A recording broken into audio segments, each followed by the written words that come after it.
ভর্তি দেওয়ার সুবর্ণ সুযোগ। Mission MBBS, best abroad MBBS consultancy in West Bengal. গত 10 বছর ধরে মিশন এমবিবিএস মেডিকেল ছাত্রছাত্রীদের স্বপ্ন পূরণে নিয়োজিত।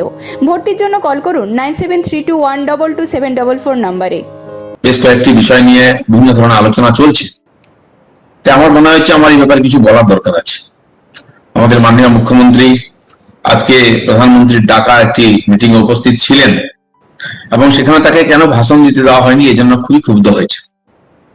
যদি আজকের মিটিং ডিএমদের জন্য ছিল, তাদের সঙ্গে প্রধানমন্ত্রী কথাবার্তা বলেছেন, মাননীয় মুখ্যমন্ত্রীদের সেখানে অতিথি হিসাবে ডাকা হয়েছিল, আর সেই জন্য কোনো রাজ্যের মুখ্যমন্ত্রী সেখানে কোনো বক্তব্য রাখেননি, না বিজেপি শাসিত না বিজেপি শাসিত রাজ্য। তো সেই জন্য মুখ্যমন্ত্রীর বক্তব্য রাখার কোনো ব্যাপার ছিল না ওখানে।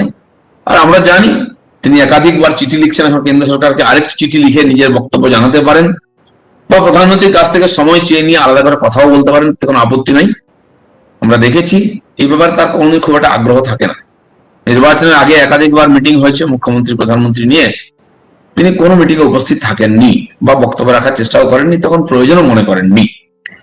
হঠাৎ তার মনে হয়েছে সরকার গঠন হওয়ার পরে যে এবার প্রয়োজন আছে কেন্দ্র সরকারের, তাই বারবার চিঠি লিখছেন।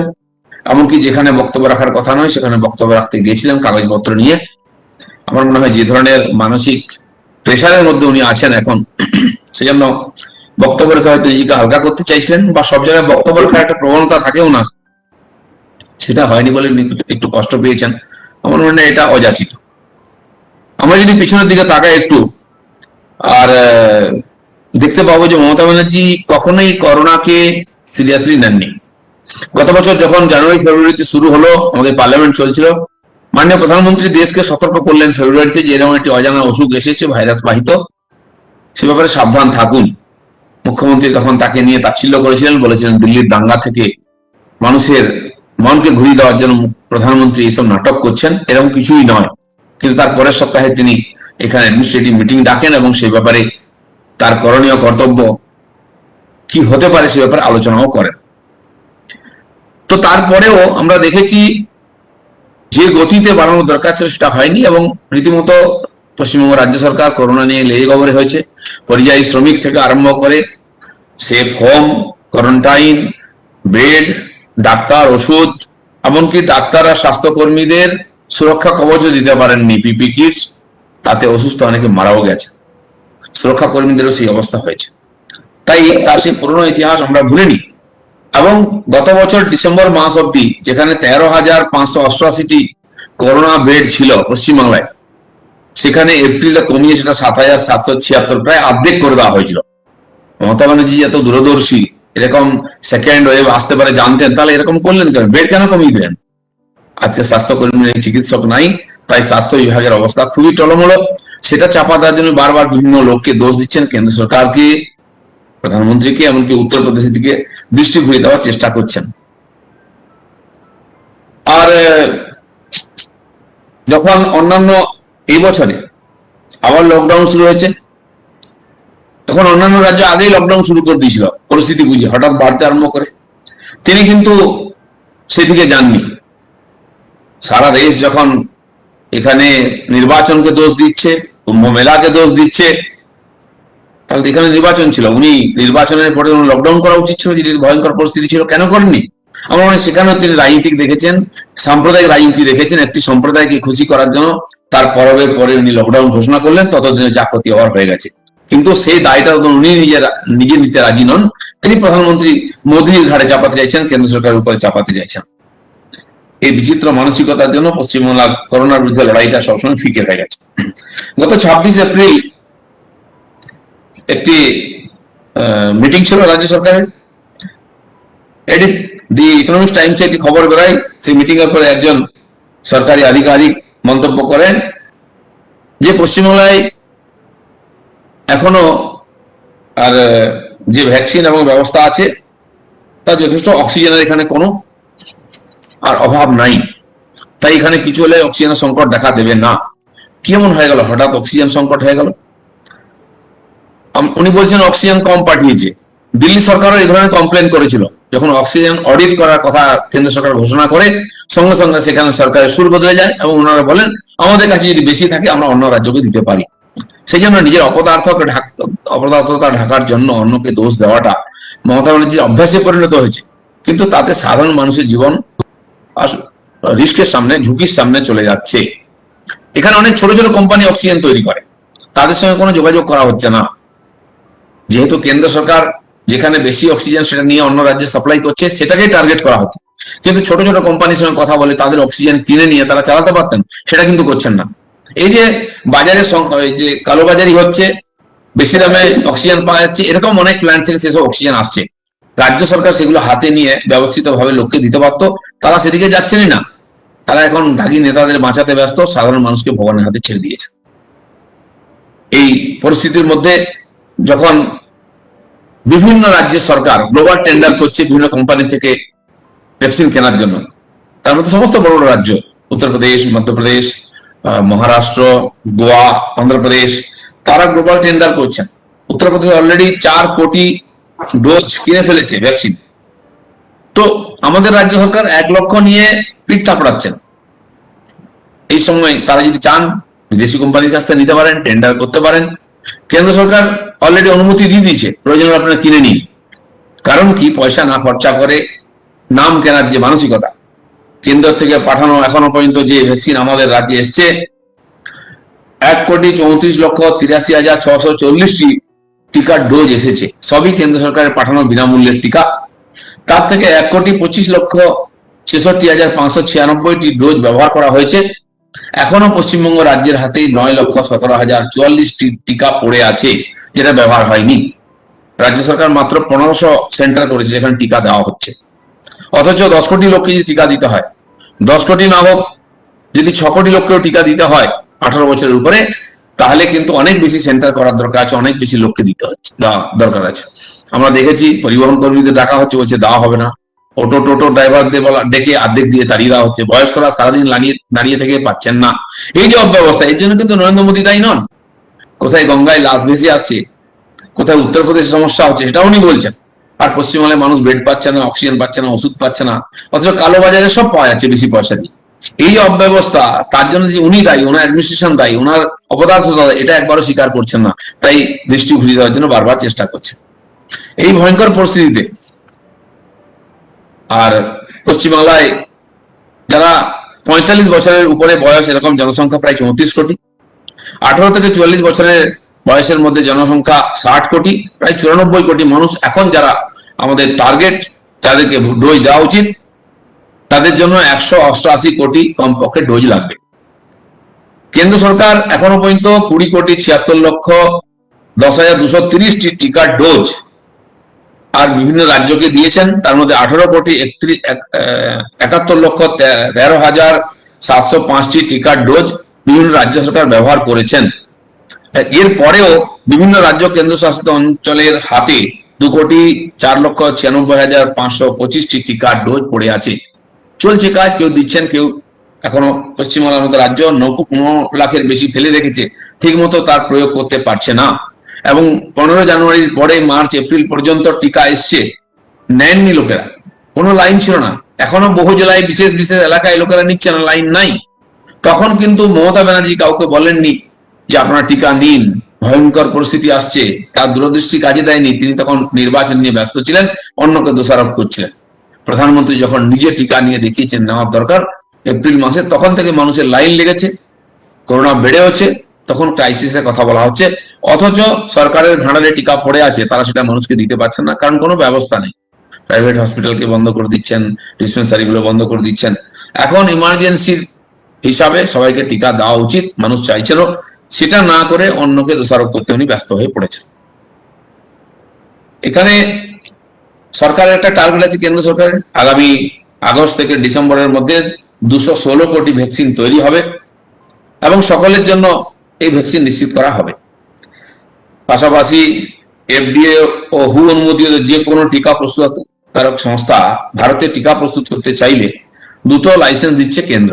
সেই জন্য মমতা ব্যানার্জি যদি মনে করেন এখানে কোনো ফ্যাক্টরি হওয়ার দরকার আছে, কেন্দ্র সরকার দিকে না তাকিয়ে থেকে উনি যে কোনো কোম্পানির সঙ্গে কথা বলে এগ্রিমেন্ট করতে পারেন, কেন্দ্র সরকার অনুমতি দেবে, তার জন্য জমি জায়গা যা দেওয়ার দিন। কিন্তু দুঃখের বিষয় হচ্ছে পশ্চিমবাংলার সরকারের এবং টিএমসি পার্টির মমতা ব্যানার্জির ইমেজ এরকম, এখানে সাহস করে কেউ কোনো কলকারখানা ব্যবসা করতে আসতে চায় না, কারণ এদের উপরে ভরসা নেই। আইন শৃঙ্খলা থেকে সিন্ডিকেট রাজ, কাটমানির যে দৌরাত্ম, তার থেকে কেউ এখানে আসতে চাইছেন না। তাই মমতা ব্যানার্জি অন্যের সমালোচনা করে নিজের দায়িত্ব শেষ করছেন। তো যেটা আমি আগে বলছিলাম, কিছুদিন আগে কেন্দ্র সরকার বিভিন্ন রাজ্যকে খোলা বাজার থেকে টিকা কেনার অনুমতি দিয়ে দিয়েছে। আর সেই জন্য এখানকার বিভিন্ন রাজ্য বিভিন্ন কোম্পানির সঙ্গে টেন্ডার করেছে। গ্লোবাল টেন্ডারে উড়িষ্যা, অন্ধ্রপ্রদেশ, কর্ণাটক, দিল্লি, মহারাষ্ট্র সহ একাধিক রাজ্য এই কন্ট্রাক্ট করেছে। উত্তরপ্রদেশ সরকার ইতিমধ্যে গ্লোবাল টেন্ডারের মাধ্যমে লাইসেন্স প্রাপ্ত উৎপাদনকারীর কাছ থেকে 4 কোটি ভ্যাকসিন সংগ্রহ করেছে এবং বাকি আরো এগ্রিমেন্ট চলছে। আগামী কয়েকদিনের মধ্যেই উত্তরপ্রদেশ সম্ভবত স্পুটনিক ভি ও জনসন এন্ড জনসনের মতো আন্তর্জাতিক ভ্যাকসিন সংগ্রহ করবেও এই টেন্ডারের মাধ্যমে। কিন্তু দুর্ভাগ্যের বিষয়, পশ্চিমবঙ্গ এখনো সেই ব্যাপারে হিলদোল নাই, কেবল কেন্দ্রকে দোষ দিয়ে তাদের দায়িত্ব শেষ করছে। ভ্যাকসিন তৈরি প্রকল্পে প্রতিবেশী দেশ থেকে শুরু করে ল্যাটিন আমেরিকা, আফ্রিকা সহ অন্তত 150টি দেশে করোনার জীবনদায়ী ওষুধ ও প্রতিষেধক ভারত পাঠিয়েছে। সব মিলিয়ে 6,63,70,000 ভ্যাকসিন রপ্তানি করা হয়েছে ভারতের তরফ থেকে। তবে গত মার্চ মাস থেকে ভারতের অভ্যন্তরে এই করোনা সংক্রমণ বেড়ে যাওয়ায় রপ্তানি বন্ধ করা হয়েছে। যতদিন পর্যন্ত ভারতবর্ষের ডিমান্ড ছিল না, লোকে টিকা নিচ্ছিল না। আর নিচ্ছিল না এই জন্য যে রাহুল গান্ধী থেকে মমতা ব্যানার্জি বা তার লোকেরা বলছিলেন এটা মোদির ভ্যাকসিন, এটা বিজেপির ভ্যাকসিন, এতে কাজ হবে না, কেউ নেবেন না। আজকে তারাই বলছেন ভ্যাকসিন নাই, ভ্যাকসিন পাওয়া যাচ্ছে না, লোক ভ্যাকসিন পাচ্ছে না, ইত্যাদি ইত্যাদি কমপ্লেন। সেজন্য তারা একটু ঠিক করে নিন কি করবেন। তারা কার স্বার্থে রাজনীতি করছেন? সমাজের স্বার্থে, দেশের স্বার্থে, মানুষের স্বার্থে, না কেবল নিজের পার্টির স্বার্থে? সেই জন্য এই যে পরিস্থিতি তৈরি হয়েছে, কেন্দ্রের যে বিদেশে পাঠানো টিকা আন্তর্জাতিক সংস্থার সঙ্গে যে এগ্রিমেন্ট হয়েছিল, এখানে সেই মর্মে আমাদেরকে টিকা তৈরি করতে অনুমতি দেওয়া হয়েছিল যে আশেপাশে গরিব দেশকে টিকা সাপ্লাই করতে হবে। আর সেই দায়িত্ব পালন করেছে ভারত, তার জন্য সারা বিশ্বে সম্মানিত হয়েছে, সমাদৃত হয়েছে। কিন্তু যারা অক্সিজেন পাওয়ার পরেও ঠিকমতো ব্যবহার করতে পারেন না, কালোবাজারে চলে যায়, ওষুধ পাওয়ার পরেও ব্যবহার করতে পারেন না, টিকা পাওয়ার পরেও ব্যবহার করতে পারেন না, টিকাও নাকি এখান থেকে চুরি হয়ে যাচ্ছে, এরকম খবর পাওয়া গেছে। টিকা নষ্ট হয়ে গেছে আগে, সে খবর পাওয়া গেছে, কারণ লোককে তারা রাজি করতে পারেননি। সেই জন্য নিজের যারা দায়িত্ব পালন করতে পারছেন না, যারা নিজের ঘর গুছোতে ব্যস্ত আছেন, তারা প্রধানমন্ত্রী যিনি দিনরাত পরিশ্রম করেছেন, মানুষের আস্থা অর্জন করেছেন, তিনি বারবার দেশের মানুষকে এই সংকটের সময় আহ্বান করেছেন, মানুষের তালি বাজাক, থালি বাজাক, প্রদীপ জ্বালাক। মোদীজির কথায় সাড়া দিয়েছে, কারণ মোদীর উপর মানুষের বিশ্বাস আছে এবং এটাও মানুষের বিশ্বাস আছে মোদী হয়তো মুমকিন হ্যায়। তাই নরেন্দ্র মোদী যে চেষ্টা করছেন তাতে সাধারণ মানুষ সঙ্গে আছে। যারা পরিস্থিতি সামলাতে পারছেন না, যে পশ্চিম বাংলায় প্রতিদিন সংক্রমণের যে রেট সেটা ডবল। আজকে ভারতবর্ষে যদি 13%, 13.5% হয়, পশ্চিমবাংলায় 27-28%। আর নিরন্তর এটা কয়েক মাস ধরে বেশি ডবল আছে। কেন? এর জন্য কি নরেন্দ্র মোদী দায়ী আছেন? যেখানে উত্তরপ্রদেশ 2.5 লক্ষ রোজ টেস্ট করছে, পশ্চিমবাংলায় 70,000। কোন যুক্তিতে এটা হচ্ছে? কেন করা হচ্ছে না? যত বেশি টেস্ট হবে তত বেশি রোগী বাড়বে, মানুষ নিজের বাড়িতে না জানতে পেরে মরে যাক, কিন্তু সরকার তার দায়িত্ব পালন করবে না। এই যে আর নগরতক মানসিকতা এবং ক্ষুদ্র মানসিক রাজনীতির মানসিকতা, তার ফলে পশ্চিমবাংলায় ধীরে ধীরে করোনা পরিস্থিতি হাতের বাইরে চলে যাচ্ছে। মোদীকে গালাগালি দিয়ে কিন্তু মানুষের জীবন সুরক্ষিত হবে না। আপনি আপনার দাগি নেতাদের রক্ষা করুন, ঠিক আছে, কিন্তু পশ্চিমবঙ্গের মানুষ কি দোষ করেছে? তাদেরকে কেন নিয়তির মুখে ফেলে দিয়েছেন? আমি আশা করব এখানকার সরকার, মুখ্যমন্ত্রী তাদের দায়িত্ব সম্বন্ধে সচেতন হবেন, সাময়িকভাবে এই সংকটের সময় ক্ষুদ্র রাজনীতি ভুলে গিয়ে এখানকার 10 কোটি জনতার স্বার্থে কমপক্ষে তাদের দায়িত্ব পালন করবেন। এটুকু আমি বলার ছিল। কারো প্রশ্ন থাকলে করতে পারেন। মুখ্যমন্ত্রী বলছেন যে আজকের যে বৈঠক, সেই বৈঠকে তিনি উপস্থিত থাকা সত্ত্বেও তাকে তার মানে কোনো কথা বলার সুযোগ হয়নি এবং তাকে কার্যত অসম্মান করা হয়েছে। আমি প্রথমে এটা বলেছি যে আজকের মিটিংটা মুখ্যমন্ত্রীদের ছিল না, ডিএমদের ছিল। যে কয়েকটি জেলাতে বেশি সংক্রমণ হয়েছে এবং সেখানকার ডিএমরা বা সেখানকার প্রশাসন যেভাবে সেখানকার মোকাবেলা করেছেন, কিছু নতুন প্রয়োগ করেছেন, সেখানকার ডিএমদের ডাকা হয়েছিল।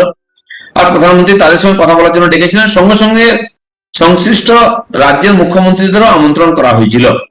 মূলত পিএম টু ডিএম মিটিং ছিল। সিএমরা সেখানে অতিথি ছিলেন, তাদের বলার সুযোগ ছিল না, কারণ সবার বক্তব্য শুনতে গেলে লম্বা লাইন লেগে যাবে, সেটা লম্বা সময় লাগবে, সময় ছিল না। এর মধ্যে বিজেপির শাসিত রাজ্যে উত্তরপ্রদেশের মাননীয় মুখ্যমন্ত্রী, মধ্যপ্রদেশের মাননীয় মুখ্যমন্ত্রী এরাও তো ছিলেন, তারা তো বক্তব্য রাখার চেষ্টা করেননি।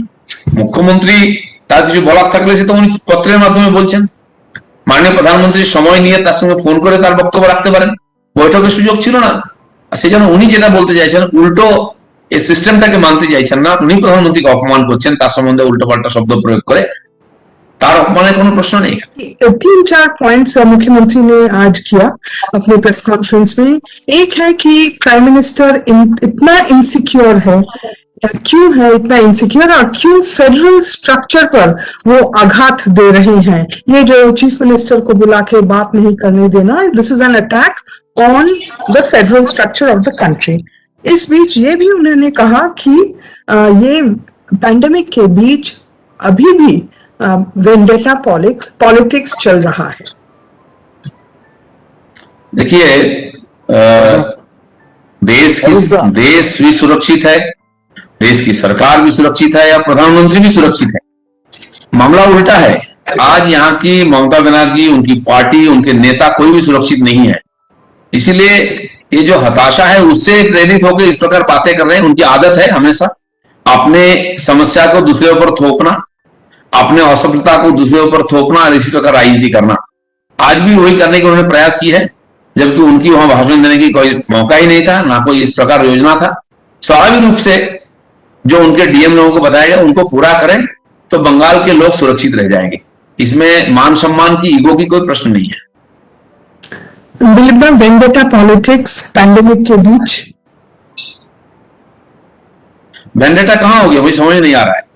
अगर सीबीआई कहीं कार्रवाई करती है तो उसको वेंडेटा बोला जाए, ऐसे तो हर पार्टी के साथ हुआ है। हम भी जब सत्ता में नहीं थे, गुजरात में हमारी सरकार थी, सम्माननीय अमित शाह जो हमारे देश के आज गृह मंत्री हैं, उनको अरेस्ट किया गया था और उन्होंने तुरंत अपना इस्तीफा पत्र सौंप दिया था माननीय मुख्यमंत्री मोदी जी को। और मोदी जी ने बोला था कि उन्होंने इस्तीफा भेज दिया है, आप उनके ऊपर जो आरोप है, उनके जो लॉयर्स है उसको खंडन करेंगे, कोर्ट में जाके वो अपने को निर्दोष साबित करेंगे। और वही हुआ था, नरेंद्र मोदी जी को भी बुलाया गया था। और इसके पहले हमारे राष्ट्रीय जो अध्यक्ष थे माननीय आडवाणी जी, माननीय लक्ष्मण जी, और इन लोगों का ऊपर भी आरोप आया था, तुरंत इन्होंने इस्तीफा पत्र दे दिया था और अपने को निर्दोष किया था, या तो जो भी सजा दिया कोर्ट ने उसको मान लिया। मैं आज पहले उल्टा उनका आरोप करता हूं, उनके जो 3 मंत्री जेल में हैं, 2 मंत्री और एक विधायक 3 दिन से 4 दिन से भ्रष्टाचार का आरोप में जेल में है। कम से कम नैतिकता का आधार पर आज कम से कम उनको इस्तीफा दे देना चाहिए। कम से कम इतना नैतिकता उनके अंदर है तो शर्म को मारे इस्तीफा देना चाहिए। देश ये देखना चाहता है, क्योंकि ये परंपरा है। बाकी कोई पार्टी देते नहीं, हमारे लोग निष्ठा पर और विचारधारा पर और नैतिकता पर खड़े हैं, इसीलिए हम इस प्रकार करते हैं। हमारे ऊपर उंगली उठाने की हिम्मत नहीं होगी। If I have permission to ask a quick follow-up, दिलता पूछ ही लेती हूँ कि आपने कहा कि जो मंत्री जेल में हैं उनको they should resign। इस बीच मैं पूछ रही हूँ फिर कि शुभेंदु अधिकारी और मुकुल रॉय जो तृणमूल छोड़ के बीजेपी में गए हैं और उनको भी एफआईआर में उनका नाम है, इसी केस में, नारदा केस में, उनके विरुद्ध कोई मूवमेंट नहीं है, नो सैंक्शन फॉर प्रोसिक्यूशन। ये क्या बीजेपी में जाने के लिए ये सुविधा उनको मिल रहा है? ये प्रश्न तो सीबीआई के ऊपर होना चाहिए, वो उत्तर देंगे। लेकिन जो वास्तव परिस्थिति है, इन लोगों को कई बार सीबीआई ने बुलाया, हर बार जाके इन लोगों ने अपना पक्ष रखा, इन्होंने भागा नहीं छोड़कर, ना तो इनकार किया है। और ये लोग पार्लियामेंट में थे, तो मुझे जहां तक मालूम है सीबीआई ने वो भी प्रयास शुरू किया है, स्पीकर को चिट्ठी लिखा है, जो जो उसका प्रोसीड्यूर होता है वो शुरू किया है। और इसी लाइन में मैंने और 3-4 नाम आपको बता रहा हूँ, काकोली घोष दस्तीदार, अपरूपा पोद्दार, ऐसे कई लोगों का नाम है उसमें, नारदा शारदा में, तो उनका भी नाम आएगा, आना है तो बाकी है, शायद वो भी प्रोसेस शुरू होगा। लेकिन अभी जो हुआ है उनकी अपराधी वो नहीं है, ऐसा नहीं बोल सकते आप। उस पर विचार होना चाहिए, ना कि सीबीआई ठीक कर रहा है कि गलत कर रहा है, उस पर विचार होना चाहिए। करोड़ों लोगों ने देखा टीवी के पर्दे पे बंडल लेते हुए, रुपया लेते हुए, और ये कोई छुपा हुआ बात नहीं है। इसे लोग भी जानते हैं, ये लोग दागी हैं, ये लोग अपराधी हैं, उन पर विचार होना चाहिए, उन पर न्याय चलना चाहिए, और कोर्ट का न्याय को सबको मान्य होना चाहिए। যদিও বিজেপির তরফ থেকে এবং কেন্দ্রীয় সরকারের তরফ থেকে বারবারই বলা হয়েছে যে এর সঙ্গে রাষ্ট্রপতি শাসন জারির কোনো সংযোগ নেই, কিন্তু রাজ্যে বর্তমান পরিস্থিতি যেরকম তা নিয়ে আপনারা যেমন অভিযোগ করছেন, তাতে রাজনৈতিক দল হিসেবে বিজেপি কি মনে করে, রাষ্ট্রপতি শাসন কি জারি হওয়া উচিত? এবং সেরকম হলে কি আপনারা কেন্দ্রীয় সরকারের কাছে সেই দাবি রাখবেন? দেখুন, প্রথম কথা, অতি সম্প্রতি নির্বাচন হয়েছে, মানুষের রায়ে আর মেজরিটি নিয়ে সরকার এসেছে, সেজন্য তার উপরে রাষ্ট্রপতি শাসন হোক এটা তো কেউই চাইবে না। আর ভারতীয় জনতা পার্টি কারোর উপরে আজ পর্যন্ত রাষ্ট্রপতি শাসন চাপায়নি। আমরা গণতন্ত্রে বিশ্বাস করি, সংবিধানে বিশ্বাস করি। আর এর আগেও এনাদের একাধিক নেতাকে অ্যারেস্ট করেছে। এই রাজ্য সরকার তার পার্টির নেতা কুণাল ঘোষ এবং মদন মিত্রকে আগে অ্যারেস্ট করেছে, তখন এরকম পরিস্থিতি হয়নি অবশ্য, তারা হয়তো হালকা নেতা ছিলেন এবং তারা জামিনও পেয়েছেন। এবং দুজন এমপি কে অ্যারেস্ট করে তাদেরকে ভুবনেশ্বরে পাঠিয়ে দিল সিবিআই। তখন আবার এরকম রাস্তায় নেমে তাদের মন্ত্রীরা নেতারা আমাদের পার্টি অফিস অ্যাটাক করেছেন, নেতাদের বাড়ি অ্যাটাক করেছেন, ভাঙাচোরা আগুন লাগিয়েছেন, সেসব আমরা দেখেছি। তো তখন রাষ্ট্রপতি শাসন হয়নি। আমি জানি না, রাষ্ট্রপতি শাসনের বলার অধিকার আমার নেই, তার জন্য সংবিধান আছে, রাজ্যপাল আছেন, রাষ্ট্রপতি আছেন, এখানকার রিপোর্ট তারা ভেবে দেখবেন। কিন্তু এটা ঠিক, এই রাগী নেতাদের বাঁচাবার জন্য মমতা ব্যানার্জি নিজাম প্যালেসে গিয়ে 6 ঘন্টা ধর্ণা দিয়েছেন। আমার মনে হয় তিনি খুব রিল্যাক্স মোডে আছেন, কারণ এই প্যান্ডামিক আর এইসব চলছে, নতুন সরকার হয়েছে, তার মনে হয় কোনো টেনশন নেই, নাহলে 6 ঘন্টা কি করে ওখানে বসে থাকতে পারেন। তার হাজার হাজার কর্মী নেতারা রাস্তায় নেমে সেন্ট্রাল ফোর্সকে ইট পাথর মেরেছেন, নিজাম প্যালেস অ্যাটাক করার চেষ্টা করেছেন, রাজভবনের সামনে ধর্ণা দিয়েছেন, সেখানে ইট পাথর মেরেছেন। তো এই যে ঘটনা ঘটেছে এবং সারা রাজ্যের জেলায় জেলায় এই ধরনের বিক্ষোভ প্রদর্শন করা হয়েছে, আমার মনে হয় এটা দেখে ওনারা নিজেরা ভয় পেয়েছেন। এবং এই ঘটনার পরিপ্রেক্ষিতে সিবিআই যেভাবে 3 জন নেতাকে পার্টি করেছে মুখ্যমন্ত্রী সহ, তাতে হয়তো ওনারা ভয় পাচ্ছেন যে এই যে অরাজকতা করে ওনারা যে রাজ্য চালাচ্ছেন, এখানে বিরোধীদের মুখ বন্ধ করে দেওয়া, প্রেস মিডিয়ার মুখ বন্ধ করে দেওয়া, ভয় দেখানো, বিরোধীদের গতিবিধি বন্ধ করে দেওয়া, বাড়ি ঘর ভেঙে দিয়ে তাড়িয়ে দেওয়া, কেস দেওয়া, এটা মধ্যে এক্সপেরিয়েন্স হয়ে গেছে ঘটনার মাধ্যমে। তাই তারা ভয় পাচ্ছেন, তাদের যারা শুভাকাঙ্ক্ষী ভয় পাচ্ছেন, তাই 356 ধারার কথা। একটা কথা জিজ্ঞেস করা, যে এটা কি আপনারা চান বিজেপি একটা পার্টি হিসেবে যে এই যেই চলছে সমস্ত নারদা নিয়ে যেই কেসগুলো, এগুলো রাজ্যের বাইরে যাক? কেননা রাজ্যের মধ্যে আমরা দেখেছি নিজাম প্যালেসে যখন তাদেরকে নিয়ে যাওয়া হয়েছিল, তখন ইট পাটকেল পড়েছিল, মুখ্যমন্ত্রী স্বয়ং সেখানে গিয়ে 6 ঘন্টা ধর্ণা দেন, ল মিনিস্টার নিজে ওখানে বসেছিলেন, সিবিআই জিনিসগুলো কোর্টের সামনে রেখেছে। তো আপনারা পার্টি হিসেবে কি চান যে হ্যাঁ এটাকে, মানে এর যদি ভালো রায় হতে হয় তাহলে এটাকে রাজ্যের বাইরে যেতে হয়? দেখুন, কোথায় বিচার হবে কি হবে এ নিয়ে আমাদেরও খুব একটা বলার অধিকার নেই, বক্তব্য নেই। কারণ সুপ্রিম কোর্ট আছে, তার নির্দেশেই তদন্ত চলছে, হাইকোর্টে কেস চলছে। কিন্তু সেদিন যে পরিস্থিতি তৈরি হয়েছিল, মুখ্যমন্ত্রী গিয়ে ধমকাচ্ছে নিজাম প্যালেসে অফিসারদেরকে সিবিআই, সেই নিজাম প্যালেসের বাইরে তাদের সমস্ত মব গুন্ডারা গিয়ে ইট পাটকেল মারছে সেন্ট্রাল ফোর্সকে।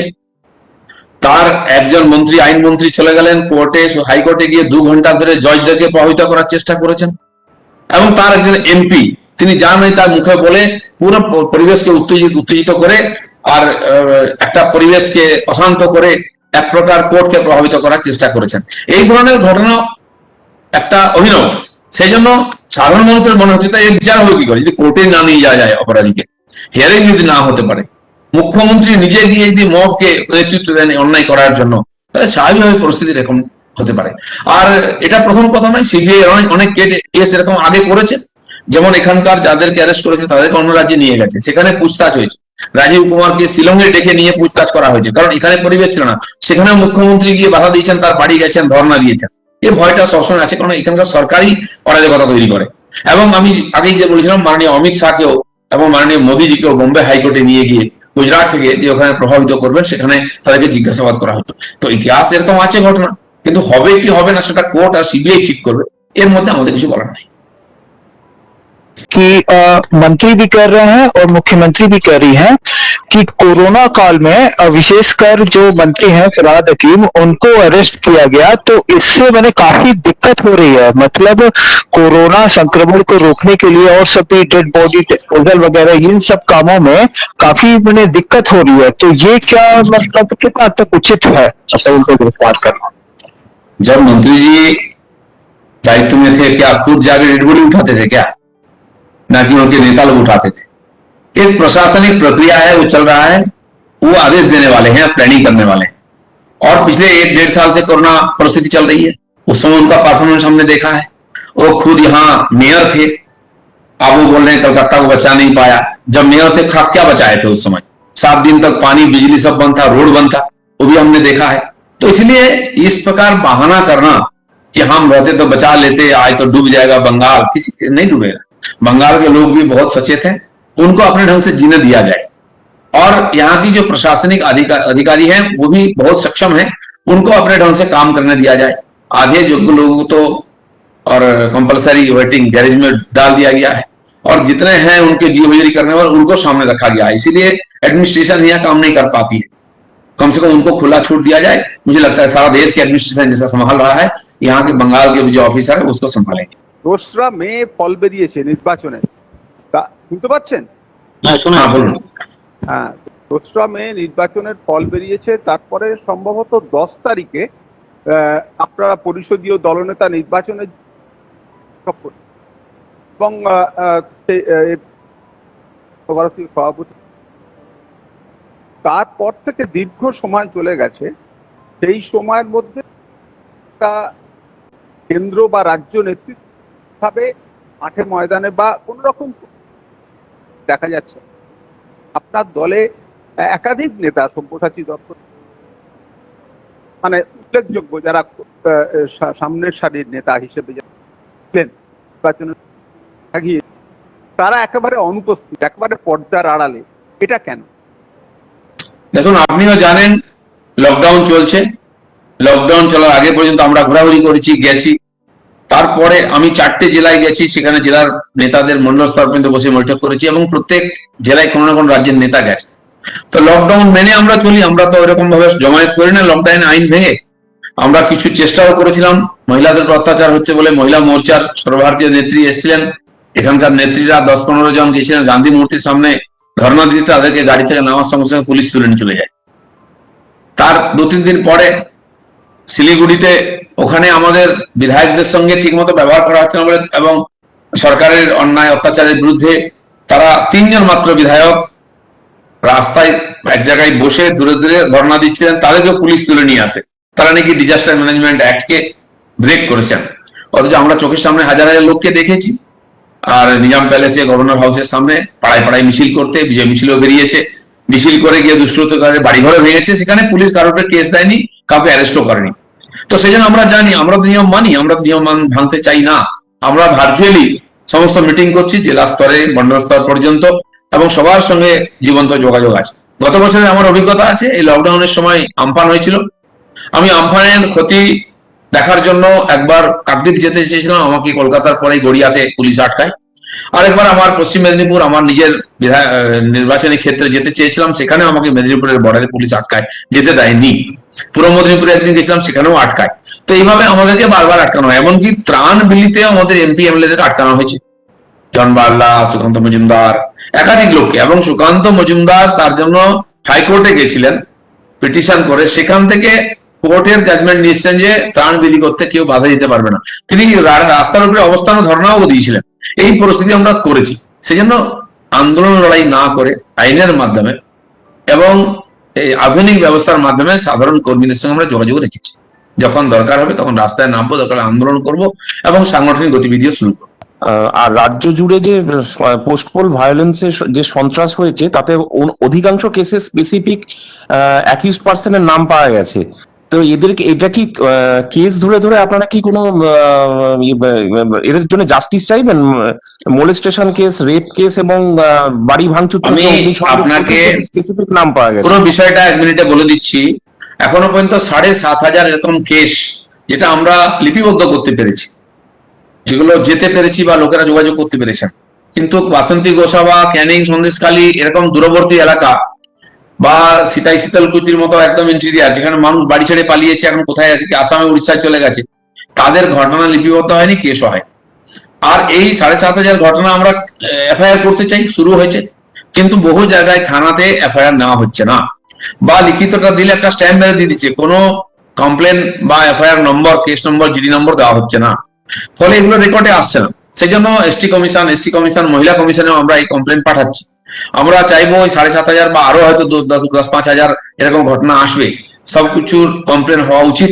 হাইকোর্টে, সুপ্রিম কোর্টে কেস হয়েছে, সুপ্রিম কোর্টও বলেছেন এখানকার রাজ্য সরকারকে যে এই ধরনের যে ঘটনা ঘটছে মানুষ যাতে কমপ্লেন করতে পারে তার ব্যবস্থা করুন। একজন ডিজিপি র্যাঙ্কের অফিসারকে নিয়োগ করা হোক, তার ফোন নম্বর, তার মেল নম্বর দেওয়া হোক।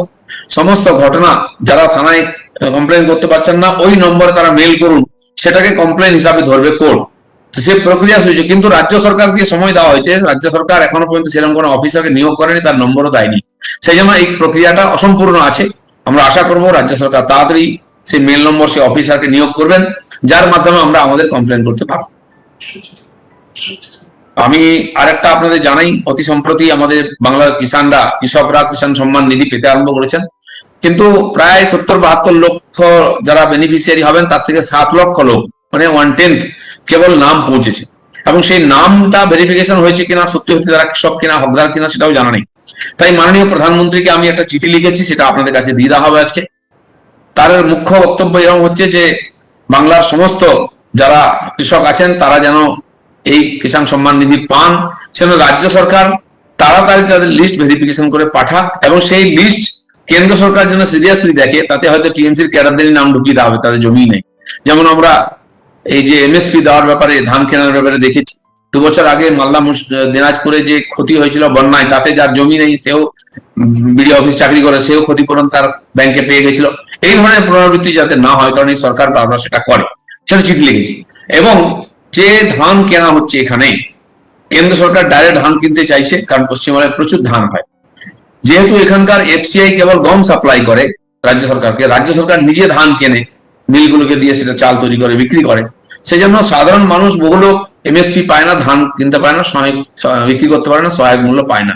তার মধ্যে একটা আইনি জটিলতা আছে। যারা আমাদের এখানে চাষ করেন, বেশিরভাগই ভাগ চাষী, তাদের নামে জমি নাই। জমির মালিক চাষবাস করেন না, হয় শহরে থাকেন বা চাকরি করেন, তারা কিছু ধান নেন বা বছরে কিছু টাকা নিয়ে দিয়ে লিজে দিয়ে দেন। আর যিনি ধানটা উৎপাদন করেন তিনি বিক্রি করতে পারেন না, তার কাছে জমির কাগজ নেই বলে। আমি কেন্দ্র সরকারকে অনুরোধ করেছি প্রধানমন্ত্রী অফিসকে, যে এই যারা ভাগ চাষী আছেন এদেরকে অথরাইজ করা হোক, বা জমির মালিক একটা তাকে পরিচি লিখে দিক যে ইনি চাষ করেছেন, এর কাছে ধান কেনা হোক, যাতে তারা তাদের উৎপাদিত ধান বিক্রি করতে পারেন এবং ন্যায্য মূল্য পেতে পারেন। 1868 টাকা পাওয়ার কথা, সেখানে 1200-1300 টাকার বেশি কেউ পান না প্রতি কুইন্টাল। মাঝখান থেকে ফোড়েরা, সিন্ডিকেট বা কাটমানির লোকেরা 500-600 টাকা হাতিয়ে নেয়। এইটা যাতে বন্ধ হয় এবং কৃষকরা যাতে বঞ্চিত না হন কৃষক সম্মান নিধি থেকে এবং সহায়ক মূল্য থেকে, সে ব্যাপারে আমি প্রধানমন্ত্রী কার্যালয়কে অনুরোধ করি। বেনারসির 3 অধ্যায়, রাজঘরানা, রামনগর ও মঙ্গল বেনারসি, সাহা টেক্সটাইল।